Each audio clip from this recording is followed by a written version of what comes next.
El anuncio de que regalaban ropa de bebé parecía completamente inofensivo. Una mujer embarazada respondió sin sospechar que aquella invitación se convertiría en una lucha por su vida y la de su futuro hijo. El nacimiento de un hijo es un momento crucial en la vida de cualquier mujer. La alegría por el tan esperado acontecimiento suele ir acompañada de importantes cambios hormonales y emocionales. La mayoría supera estas pruebas, pero a veces las tragedias personales empujan a una persona a cometer actos irreparables. Dynel Lane creció en Longmont, una ciudad de 100,000 habitantes en el estado de Colorado. Era buena estudiante y desde niña soñaba con una carrera en medicina.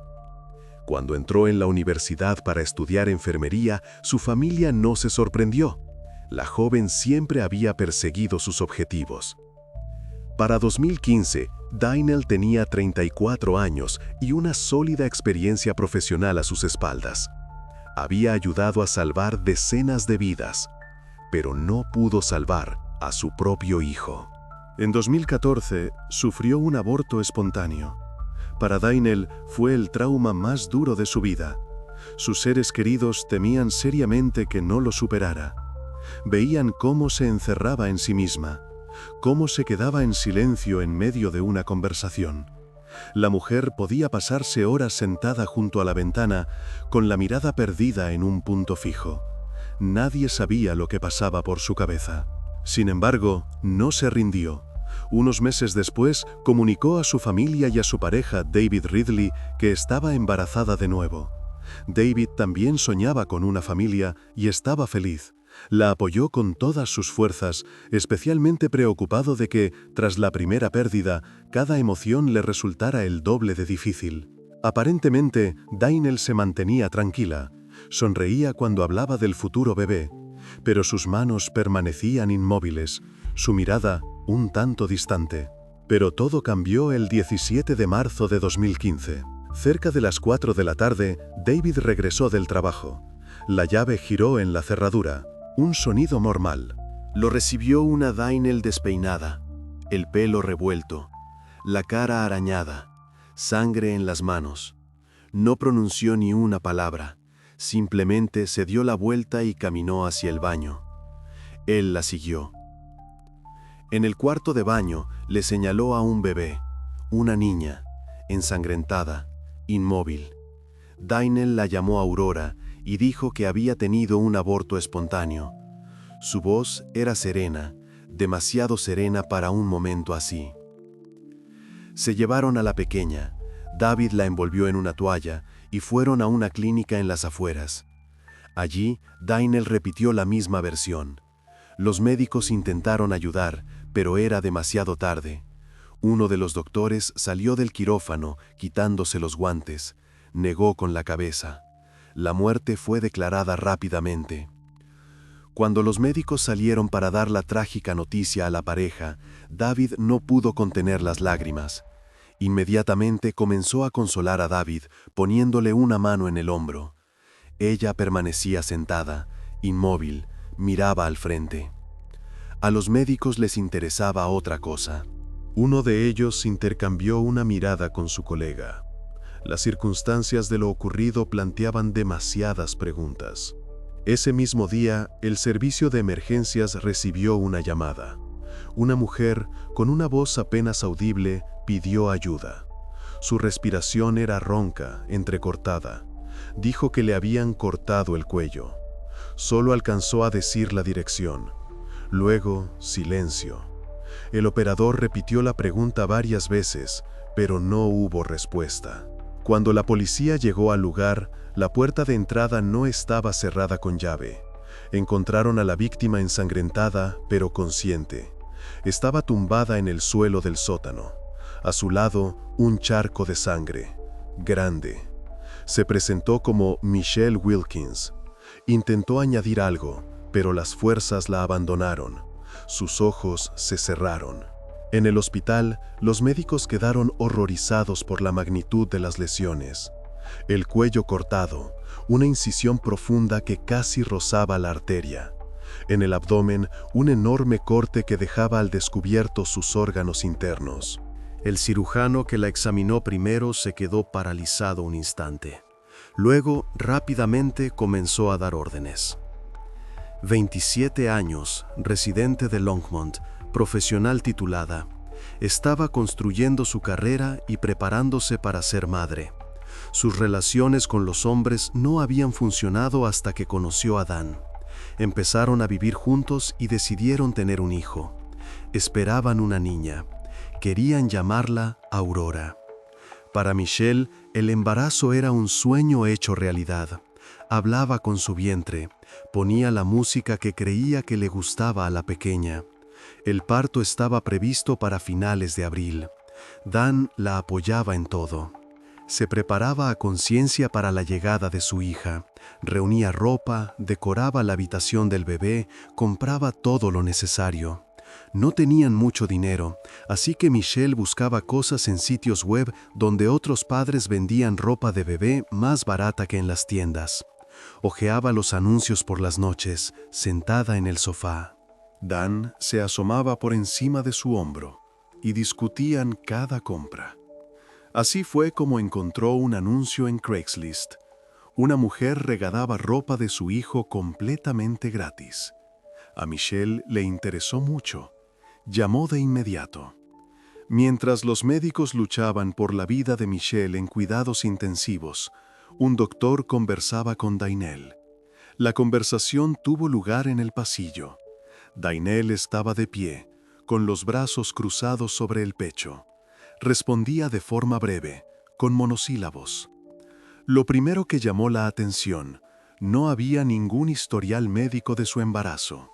Dainel afirmaba que había visitado a los médicos con regularidad. Mencionaba clínicas, fechas de citas. El doctor asentía, tomaba notas, pero una comprobación demostró que mentía. No existía ni un solo registro. Paralelamente, los detectives inspeccionaban la casa desde donde se había recibido la llamada de Michelle. Se descubrió que no le pertenecía. De hecho, ella vivía al otro lado de la ciudad y no tenía ninguna relación con ese lugar. Los vecinos no habían oído nada. La casa estaba en un barrio tranquilo, rodeada de árboles. Comprobaron la dirección en la base de datos. En los últimos años, allí habían residido Dainel Lane y David Ridley. A continuación, llegó una llamada de la clínica. El médico tenía serias sospechas de que Dainel no podía ser la madre de la fallecida Aurora. Llamó al detective de guardia, hablando en voz baja, pero con insistencia.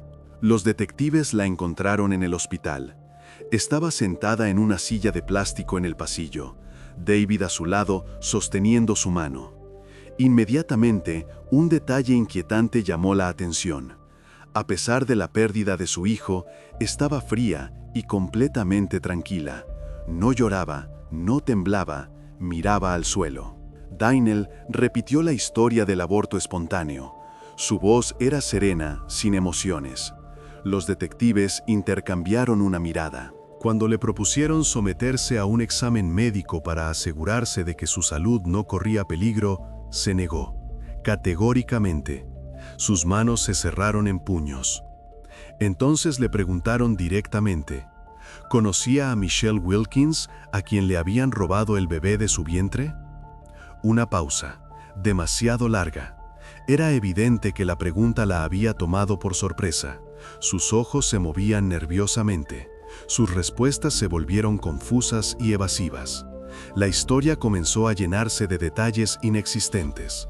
Empezó a hablar más rápido, a gesticular. Uno de los detectives le preguntó sin rodeos, ¿había intentado matar a Michelle? Otra pausa. Dainel tragó saliva. Después de eso, cambió su versión. Declaró que Michelle había venido a su casa por el anuncio y la había atacado con un cuchillo. Así, sin más, sin motivo. Dainel se defendió e hirió a la atacante. Como profesional de la salud, entendió que el bebé aún tenía una oportunidad. Por eso, ella y su marido llevaron a la pequeña de urgencia al hospital, pero no llegaron a tiempo. Lo decía mirando a los detectives a los ojos, con seguridad, demasiada seguridad. Dejaron ir a Daniel hasta que se aclararan las circunstancias. A pesar de las sospechas, no era posible presentar cargos de inmediato. Había que investigar. Se levantó, cogió su bolso, salió del hospital sin mirar atrás. David caminaba a su lado, desconcertado. Pasaron 24 horas, unas largas y agónicas 24 horas. El estado de Michelle se estabilizó y recuperó la conciencia. Primero abrió los ojos, pero no podía enfocar la mirada. Luego, poco a poco, comenzó a entender dónde estaba. Pudo hablar con la policía. Lo primero que la conmocionó hasta lo más profundo fue la muerte de Aurora. Cuando se lo dijeron, se cubrió la cara con las manos. Sus hombros se estremecieron. No podía creer que su tan esperado embarazo hubiera terminado de forma tan brutal. Una enfermera le trajo un vaso de agua. Michelle no lo tocó. Su versión era radicalmente diferente a la de Daniel. Michelle encontró el anuncio y llamó para recoger la ropa para su hija. Cuando contactó con Daniel Lane, se sorprendió gratamente por su amabilidad. Su voz inspiraba confianza, cálida, suave. Daniel la invitó a su casa, le dio la dirección. Dijo, «Ven, estaré encantada». En la puerta se comportó igual de amable y acogedora. Sonreía ampliamente. Michelle sintió simpatía por aquella mujer de inmediato. Incluso se abrazaron al encontrarse. Bajaron al sótano donde se guardaba la ropa de bebé. Las cajas estaban en una esquina, cuidadosamente apiladas. Durante aproximadamente una hora charlaron de forma distendida sobre la maternidad, revisando ropita y juguetes. Michelle examinaba los diminutos calcetines, los peleles. Daniel parecía una buena persona. Contaba sobre su feliz embarazo. Mientras lo hacía, se tocaba el vientre, lo acariciaba. Dijo que su hijo ya había crecido e iba a la guardería, por lo que había decidido regalarlo todo. Michelle escuchaba, asentía, sonreía. Cada vez que Michelle intentaba irse y miró su teléfono varias veces para comprobar la hora, Daniel la retenía con la conversación. Le decía, «Espera, tengo algo más». Sacaba más cosas y se las daba con alegría. Michelle no quería parecer maleducada. Después de aproximadamente una hora, Michelle dijo que tenía que irse, que aún tenía mucho que hacer. La anfitriona accedió de buen grado a acompañarla. Se levantó, se sacudió los vaqueros. Ambas comenzaron a subir las escaleras. Michelle iba delante, con la bolsa de ropa en la mano. Casi arriba, sintió un fuerte golpe en la nuca. Brusco, ensordecedor. Por el rabillo del ojo, vio cómo los fragmentos de una lámpara caían al suelo. Un estruendo. Se mantuvo en pie, agarrándose instintivamente a la barandilla. Pero algo le oprimía el cuello, con fuerza. Intentó respirar, pero no podía. No pudo resistirse del todo, y pronto cayó. Sus rodillas golpearon los escalones. Dolor. La presión aflojó por un instante. Michelle se recuperó y comenzó a luchar, sin entender todavía las verdaderas intenciones de Daniel. ¿Qué está pasando? ¿Por qué? Intentó calmar a su atacante, diciendo, «Espera, para, ¿qué ha pasado?». Pero fue en vano. Daniel guardaba silencio, solo respiraba pesadamente. Lo único que le importaba a Michelle era protegerse a sí misma y a su bebé.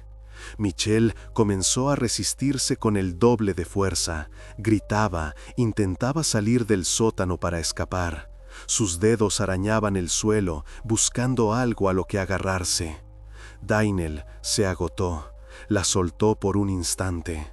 Michelle aprovechó la pausa, intentó calmarla. Dijo jadeando, «Para, llamaré a la policía, lo resolveremos». Declaró que llamaría a la policía. Entonces la dueña de la casa se abalanzó sobre ella con una furia renovada. Su rostro se desfiguró. La arrastró de vuelta abajo. Michelle luchaba, pero la arrastraban por las piernas, y la empujó al baño. Michelle se golpeó la espalda contra el lavabo, un sabor metálico en la boca, pero también logró escapar de allí. Daniel la atacó por la espalda y la arrastró al dormitorio.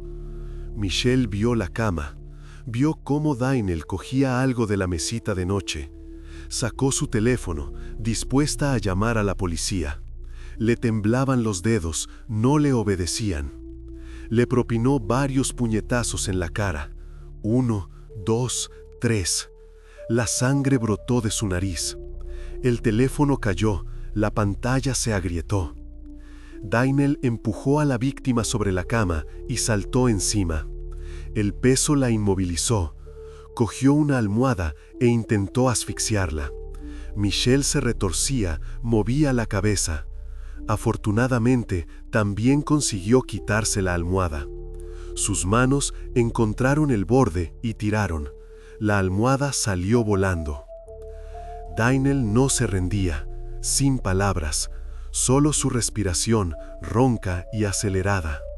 Volvió a golpearla con los puños.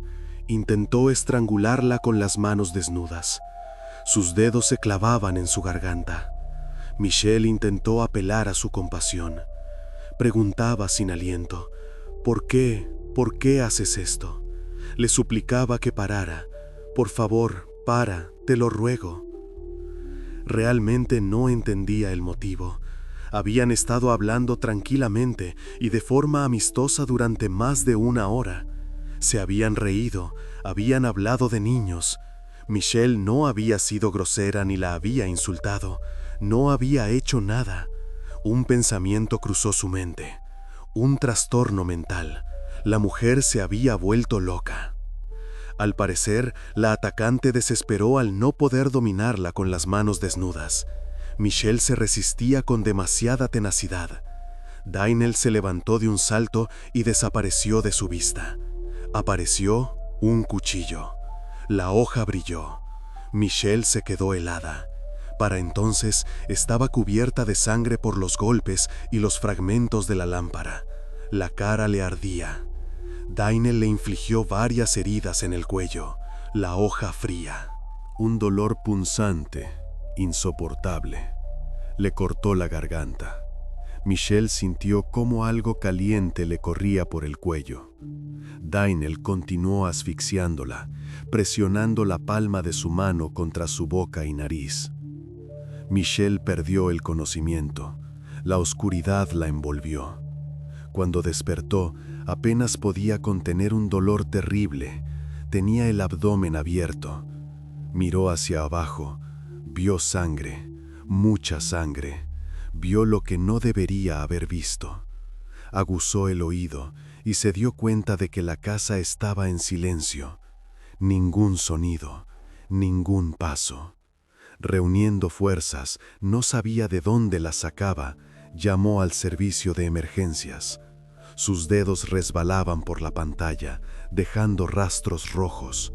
La operadora le dijo que cogiera una toalla y presionara la herida. Su voz era tranquila, profesional. Michelle encontró una toalla a tientas y la presionó contra su abdomen. El dolor la cegó.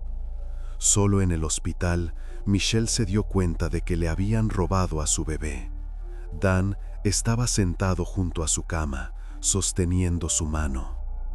En silencio, las lágrimas corrían por su rostro. Los detectives estudiaron la escena del crimen. Llegaron con los criminalistas. Varias habitaciones estaban cubiertas de sangre. Manchas en las paredes, en el suelo, en los muebles. Especialmente el dormitorio y el baño. La ropa de cama estaba empapada.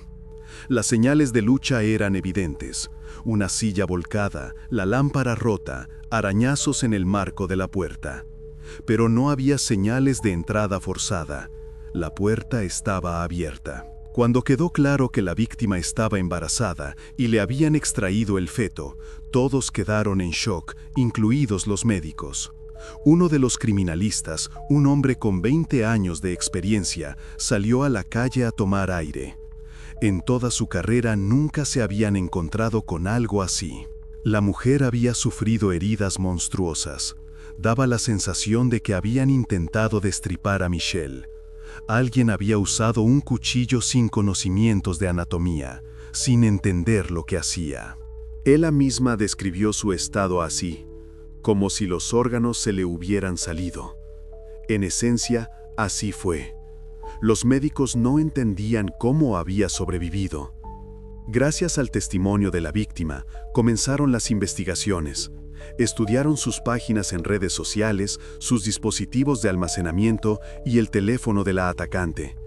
Los investigadores solicitaron una orden judicial y obtuvieron acceso a sus cuentas. Los detectives tenían que averiguar quién era Dainel Lane y para ello tuvieron que sumergirse en la maraña de sus mentiras. Una mentira profunda y de múltiples capas. Más de un año antes de la tragedia, había comenzado a mantener la imagen de estar embarazada. Publicaba fotos, escribía publicaciones, pero en realidad no podía tener hijos. Después del aborto espontáneo, le ligaron las trompas de falopio, una necesidad médica. Se encontró en una situación en la que corría el riesgo de perder para siempre la posibilidad de ser madre. Este conocimiento la consumía por dentro. Dainel sufrió mucho la pérdida de su bebé. Sus amigos contaron que cambió después de aquella pérdida. Se volvió más callada, más introvertida. En combinación con los picos hormonales y la depresión, esto la llevó a una idea aterradora: secuestrar el hijo de otra persona. La idea no surgió de inmediato, primero como una fantasía, luego como un plan. Empezó a difundir la mentira de su embarazo mientras buscaba una víctima. Revisaba perfiles de mujeres en redes sociales, seguía los anuncios. Surgieron dificultades con la edad del bebé, por lo que inicialmente planeó encontrar a una mujer en las primeras etapas del embarazo, hacerse su amiga y atacar en el momento del parto. Sin embargo, no logró entablar amistad con nadie. La gente sentía que algo no iba bien. En sus redes sociales encontraron numerosas publicaciones sobre lo mucho que esperaba la llegada de su bebé. Fotografías de ropa infantil, fotos de su supuesto vientre creciente, en realidad cojines debajo de la ropa. Incluso publicó ecografías falsas que encontró en internet. Esto le permitió convencer a todo su entorno de que la pareja pronto tendría un nuevo miembro en la familia. David Ridley le creía y se consideraba el padre biológico. Estaba feliz. Dainel le decía que al niño lo llamaría James y a la niña Aurora. Esta espeluznante coincidencia asombró más de una vez a todos los que trabajaron en el caso. Un solo nombre, 2 niñas, una muerta. Aunque David vivía con Dainel de forma permanente, ni siquiera él descubrió el engaño. Ella era cuidadosa, calculadora. Dainel no le permitía acercarse, convenciéndolo de que podría hacerle daño accidentalmente al futuro bebé. Le decía: «No toques, por favor, los médicos me lo advirtieron». David le creía y era cauteloso. Nunca le tocaba el vientre. Incluso dormido, intentaba no rozarla. Dainel imitaba magistralmente todos los detalles: el crecimiento gradual del vientre, los síntomas característicos del embarazo. Se quejaba de náuseas, de dolores de espalda. Le pedía a David que le trajera agua en mitad de la noche. Decenas de fotos aparecían en sus cuentas, como las de cualquier futura madre. Fotos desde diferentes ángulos, con ropa distinta. En sus páginas hablaba de sus visitas al médico y de su bebé. En los comentarios, sus amigas le escribían felicitaciones, le ponían corazones. En el trabajo, se tomó varios días libres para supuestamente ir a la clínica. Regresaba con papeles que ella misma imprimía. A principios de 2015, el número de publicaciones aumentó.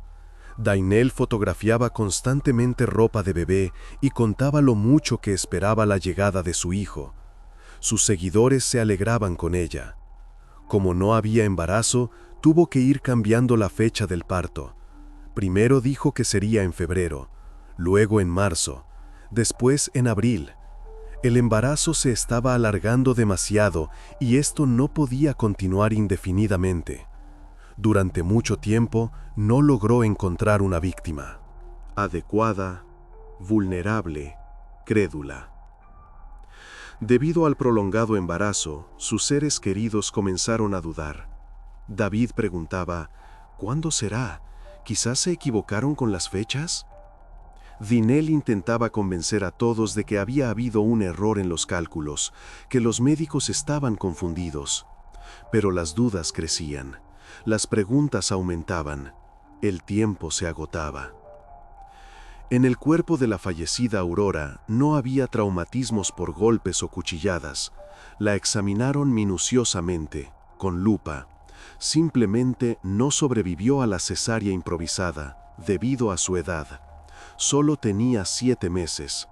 Sus pulmones no se desarrollaron, demasiado pronto. Compararon las muestras de ADN de la pequeña y de Michelle. Las enviaron al laboratorio y esperaron los resultados. Resultaron ser idénticos. El vínculo familiar estaba confirmado. Madre e hija. Con Dinel no había la más mínima coincidencia, 0%. Inicialmente, se creía que la pareja de la principal sospechosa también estaba implicado en el ataque. Los detectives barajaron esta versión. Parecía imposible que un hombre no descubriera la mentira y no fuera consciente de sus planes. Vivían juntos, dormían en la misma cama. Cuando David fue llamado a declarar, estaba extremadamente alterado. Le temblaban las manos. Afirmó que no tenía nada que ver y que él mismo estaba en shock por lo sucedido. Su voz se quebraba. En los años que llevaban juntos, no sospechó que su amada tramara algo así y que fuera capaz de atacar a alguien con un cuchillo. Él la amaba, confiaba en ella. La supuesta fecha de parto de Dainel se posponía constantemente, y ella se negaba a ir al médico con él, lo que le generaba sospechas fundadas. Él insistía, «Vamos juntos, quiero oír los latidos del corazón». Ella encontraba excusas. Resultaba que llevaba 14 meses fingiendo estar embarazada. Absurdo. Es posible que atacara a Michelle debido a un ultimátum de su novio, que había empezado a mostrarse escéptico ante su mentira patológica. La víspera habían discutido. David le dijo, «Si no vas al médico esta semana, me voy». Probablemente temía que la abandonara y por eso se decidió a cometer el crimen. Un paso desesperado, la última oportunidad. David contó que el 17 de marzo fue un día normal. Nada hacía presagiar lo que ocurriría. Sabía que una mujer iría a casa de su esposa a recoger ropa de bebé que ya no necesitaban de su hijo. Dainel se lo había mencionado en el desayuno. Él asintió, sin darle importancia. Regresó del trabajo sobre las 4 de la tarde, como de costumbre. Aparcó el coche. Se encontró a una Dainel despeinada, que en silencio le mostró a una niña recién nacida en el baño. Estaba en el lavabo, envuelta en una toalla. Dijo que había tenido un aborto espontáneo. David se quedó paralizado. No podía moverse. El cuerpo de Aurora estaba cubierto de sangre. El novio no sospechaba que, en realidad, esa sangre pertenecía a Michelle, que había sido acuchillada. Durante todo ese tiempo, ella yacía en un charco de sangre en el sótano, desangrándose lentamente. Obviamente, Dainel estaba segura de su muerte y planeaba deshacerse del cuerpo más tarde. Quizás enterrarlo en el bosque, quizás quemarlo. Afortunadamente, subestimó la resistencia de su víctima. Michelle sobrevivió, su cuerpo luchó, su corazón latía. David cogió al bebé de inmediato, con cuidado, como si fuera algo frágil, y juntos fueron a la clínica. En la casa había claras señales de una lucha prolongada y brutal, una enorme cantidad de sangre, pero toda pertenecía a Michelle.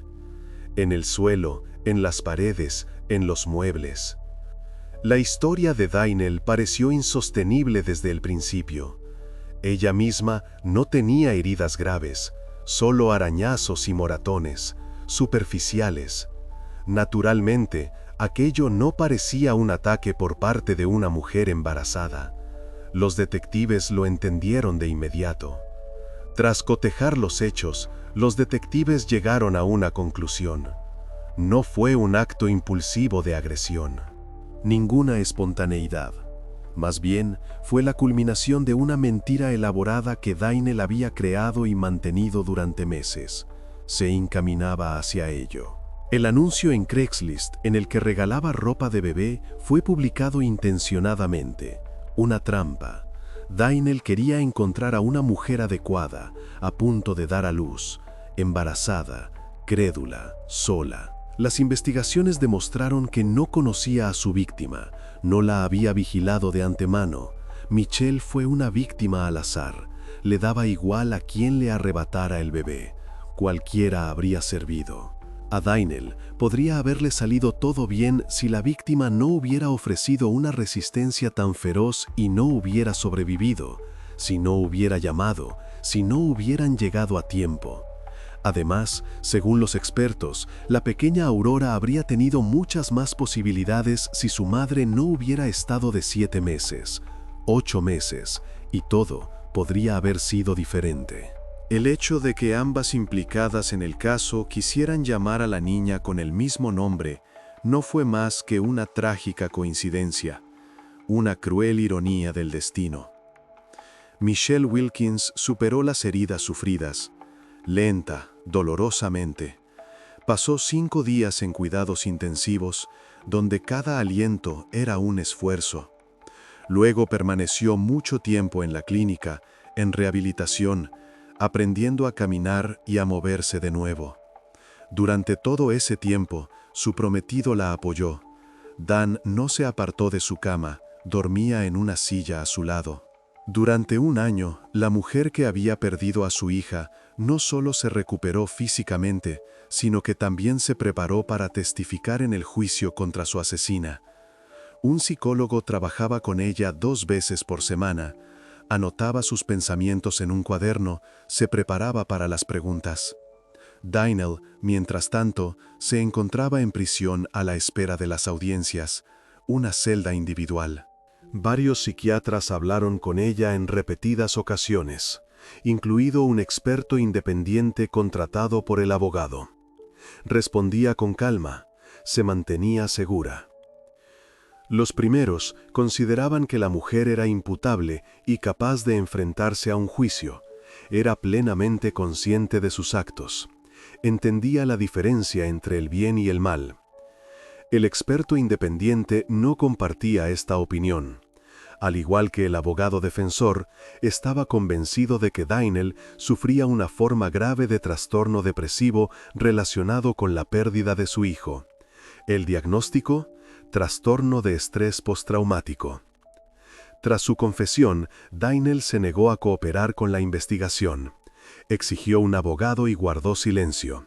Sin embargo, para entonces ya había pruebas más que suficientes en su contra, incluidas pruebas irrefutables: ADN, huellas dactilares, registros de llamadas. Pero se necesitaba tiempo para reunir toda la información en una versión coherente para la acusación. Los fiscales trabajaban hasta tarde. El principal problema era el estado de Michelle Wilkins. Los médicos consideraban un milagro que hubiera sobrevivido al brutal ataque. Las probabilidades eran mínimas. Las secuelas físicas de las heridas se estaban curando, las suturas cicatrizaban. Pero psicológicamente a la mujer le esperaba un largo camino de rehabilitación. Se temía que pudiera quitarse la vida o simplemente no encontrara fuerzas para mirar a la acusada y testificar en el juicio.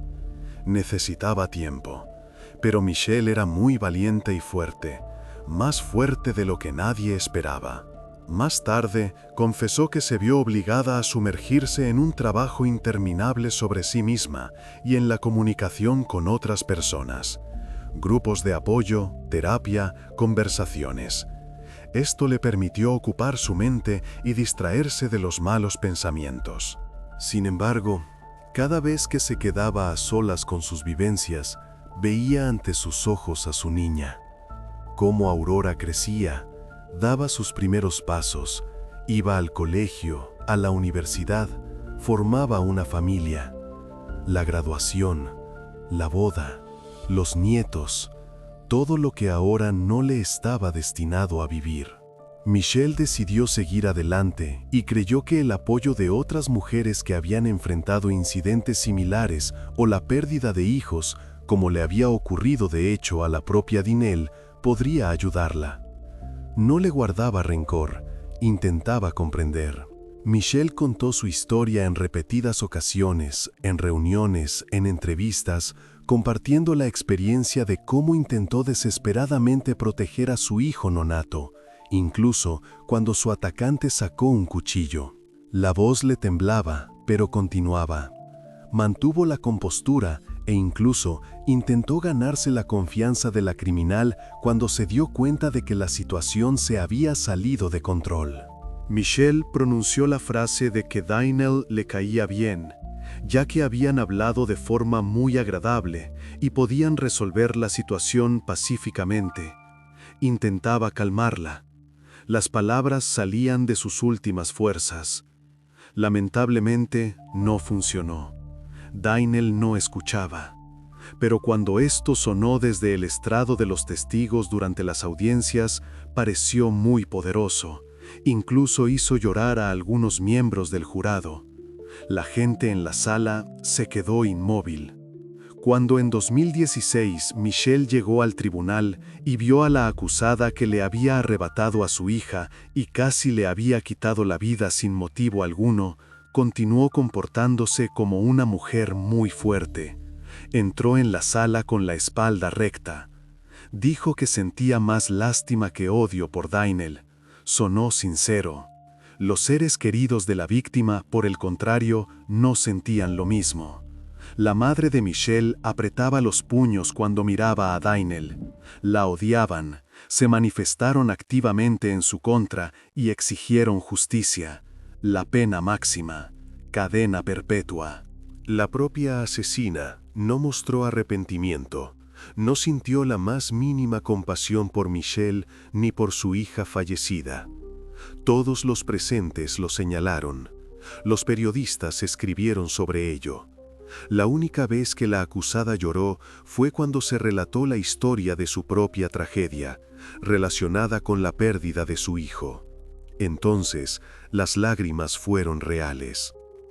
El abogado defensor aludió a los problemas emocionales de su clienta, repitiéndolo una y otra vez, y también a la opinión del experto independiente, que resultó ser uno de los pocos testigos de la defensa. En total, eran 3. Sin embargo, la fiscalía lo negó, basándose en las evaluaciones realizadas en la prisión antes del inicio de las audiencias. Los documentos estaban sobre la mesa, en una gruesa carpeta. Demostraban que la mujer era consciente de lo que sucedía y podía ser juzgada. Imputable. Cuando Danielle, de 34 años, fue detenida por primera vez y sometida a interrogatorio, negó su culpabilidad. Miraba a los ojos, hablaba con seguridad. Pero bajo la presión de pruebas irrefutables, los detectives iban mostrando las fotografías una tras otra, se derrumbó rápidamente y lo confesó todo. Bajó la cabeza, lloró. Sin embargo, ahora había decidido seguir tejiendo la telaraña de mentiras en la que se apoyaba su defensor. Cambió su testimonio. La mujer se aferró a la versión de la defensa propia y de un ataque por parte de Michelle. El abogado afirmó que la víctima la había atacado con un cuchillo, sin motivo, de repente. Por lo tanto, Danielle se vio obligada a defenderse. Durante la defensa, le infligió heridas en el abdomen a Michelle y extrajo al bebé de su vientre para salvarlo, ya que estaba segura de que Michelle estaba muerta. No tenía pulso, no respiraba. La fiscalía refutó esta versión. Las heridas, sufridas únicamente por la víctima de la trampa, lo confirmaban de manera convincente. Los peritos médicos presentaron sus informes, mostraron diagramas. Naturalmente, la versión parecía poco convincente a la luz de los hechos probados. La declaración de Daniel fue grabada en video y reproducida durante las audiencias. La pantalla se encendió, la sala quedó en silencio. En ese momento, se cubrió la cara con las manos como si llorara. Sus hombros se estremecieron. Pero la gente que estaba sentada cerca no vio lágrimas. Su cara estaba seca. Todo parecía inverosímil, actuado. La acusación y la familia Wilkins consideraron que lo hizo a propósito para ganarse la simpatía del jurado, para provocar lástima. Puro teatro. La acusada simplemente continuaba manteniendo su imagen de mártir y ahora quería presentarse como una víctima, una mujer desgraciada y enferma. La propia Daniel nunca testificó en su defensa.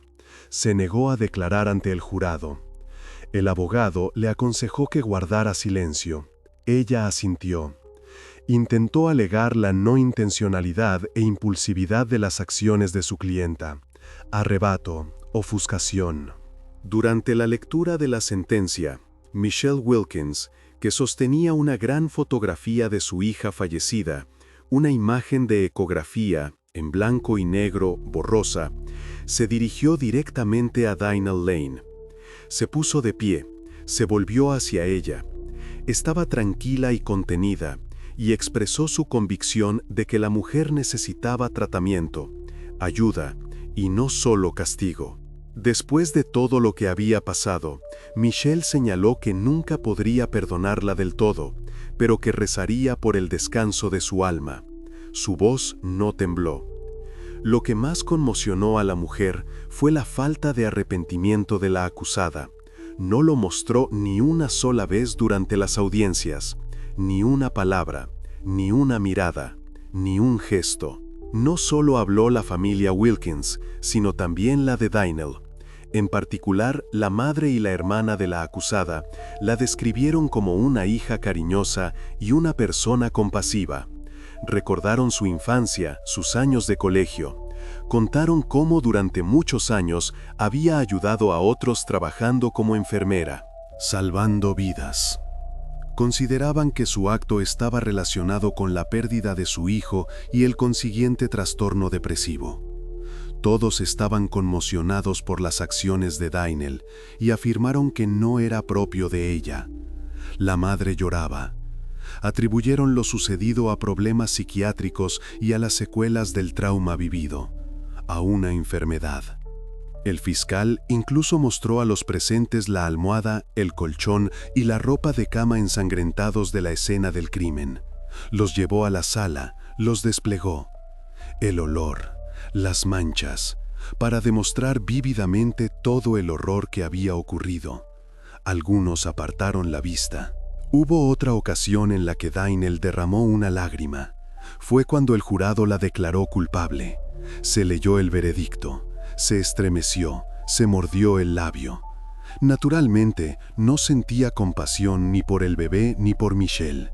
Solo le preocupaban sus propios problemas y el hecho de que había perdido su libertad, su vida. Inicialmente, la fiscalía planeaba solicitar para Daniel 126 años de prisión.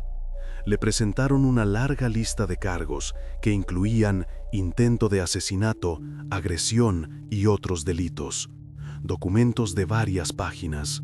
Antes de las audiencias de sentencia, la Fiscalía del Distrito reevaluó cada punto. Deliberaron, discutieron. Al final, la pena total se redujo a 110 años. La pena máxima por intento de asesinato era de 48 años. Por interrupción ilegal del embarazo, Daniel podría recibir 32 años, y por agresión otros 30. Cifras, enormes cifras. Lamentablemente, no se presentaron cargos por el asesinato del niño nonato.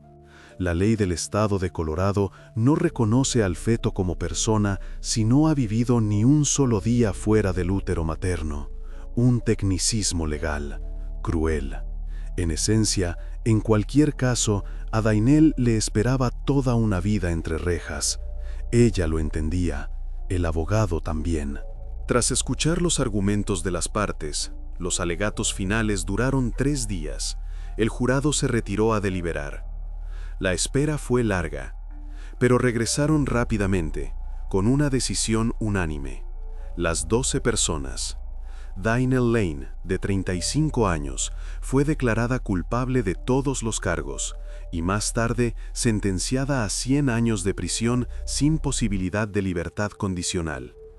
El juez leyó la sentencia con voz serena. La familia Wilkins quedó muy satisfecha con la decisión, al igual que todos los ciudadanos preocupados que deseaban hacer más seguras las calles de su ciudad. Se abrazaron, lloraron de alivio. Consideraban que Dainel no merecía un lugar en la sociedad y que en la prisión tendría tiempo suficiente para reevaluar su acto, para tomar conciencia, para arrepentirse. A pesar de esta victoria, el camino de Michelle Wilkins hacia la curación no había hecho más que empezar. Físicamente, ya había superado la mayor parte de las secuelas para el juicio. Las cicatrices permanecían, pero habían sanado. Moralmente, todavía luchaba por superar la terrible experiencia. No dormía por las noches, tenía pesadillas. Más tarde, Michelle habló en varias ocasiones con periodistas, concedió entrevistas. Contó que había encontrado consuelo en su actividad, trabajaba con mujeres que habían perdido a sus hijos, pero incluso así, todavía recuerda con lágrimas en los ojos el cuerpo sin vida de su hija, pequeño, frío. La defensa de Dainel afirmó que se había tratado a la mujer con prejuicios. Presentaron una apelación tras otra. Insistieron en que debía ser sometida a un examen psiquiátrico más exhaustivo y recibir tratamiento en lugar de encarcelamiento. Un hospital, no una prisión. Sin embargo, teniendo en cuenta lo minuciosamente que se había preparado la trampa, el anuncio, la mentira, el plan y la sangre fría con la que se ejecutó el ataque, la fiscalía estaba convencida de que no podía haber concesiones. La justicia debía prevalecer. Todas las apelaciones de la defensa fueron desestimadas, una tras otra. El abogado defensor mantuvo su convicción de que ella tenía un alto potencial de rehabilitación y que la sentencia impuesta era demasiado dura, inhumana. En una entrevista posterior al proceso, el fiscal del distrito declaró ante las cámaras que dicha sentencia era adecuada a la naturaleza brutal del crimen, acorde con su gravedad. Antes de este incidente, en el condado no se habían registrado casos en los que una mujer embarazada hubiera sido atacada deliberadamente con el fin de robar a su hijo nonato. La primera vez en toda la historia. Dainel sigue entre rejas, en una celda de la prisión de mujeres del estado de Colorado. Los Wilkins esperan que así sea siempre, hasta el final de sus días.